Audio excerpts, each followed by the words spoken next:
जय हिंद दोस्तों, आज का महत्वपूर्ण प्रश्न बताने वाले हैं। अगर आप हमारे YouTube चैनल पर नई है तो सब्सक्राइब कर लो। सवाल नंबर 1, उत्तर मेरु अभिलेख किस राजवंश के बारे में जानकारी प्रदान करता है? A Satavahana, B Chola, C Chalukya, D Pallav.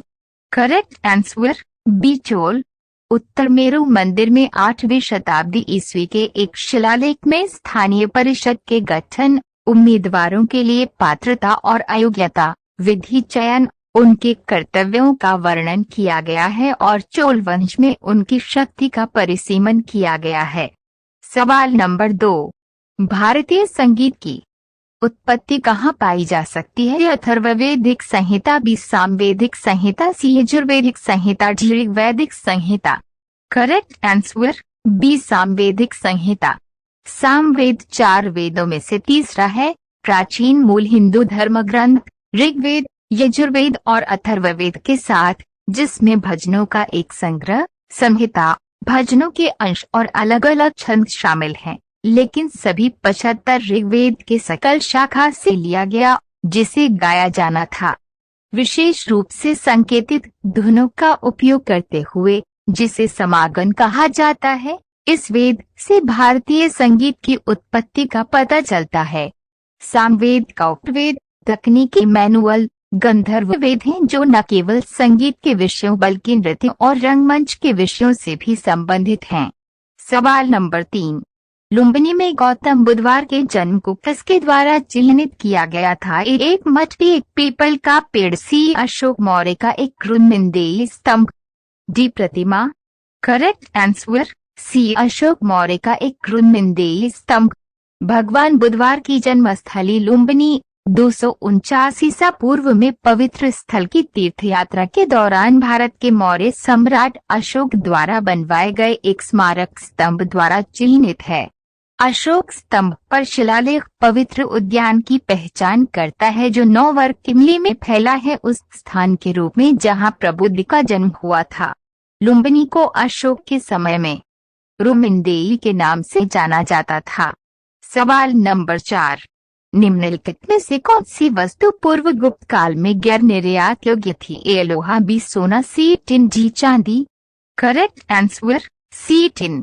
गुप्त काल के दौरान सोना, चांदी, तांबा, लोहा, सीसा और कांस्य जैसी धातुएं निर्यात योग्य वस्तुएं थीं। भारत में सोना, चांदी और तांबा प्रचुर मात्रा में था। इसकी प्रचुरता ने गुप्त सरकार को सिक्कों का उत्पादन करने की अनुमति दी, जिससे उसके शासकों का गौरव बढ़ा।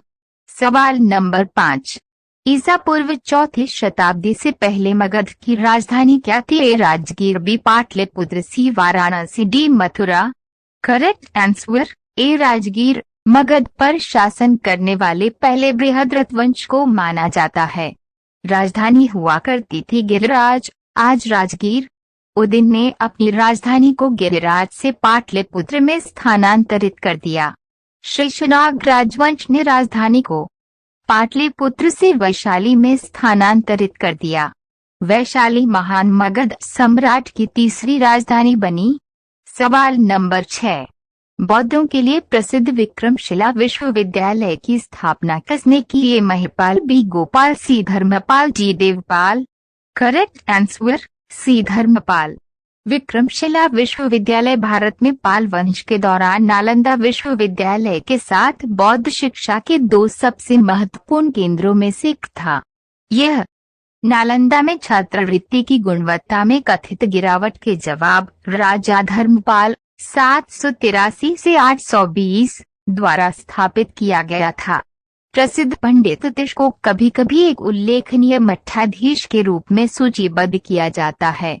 यह दिल्ली सल्तनत के बख्तियार खिलजी के हमले के दौरान नष्ट होने से पहले 4 शताब्दियों तक चला। सवाल नंबर 7, मनुस्मृति में किस विषय का उल्लेख है? ए राजनीति, बी कानून, सी अर्थशास्त्र, डी खगोल।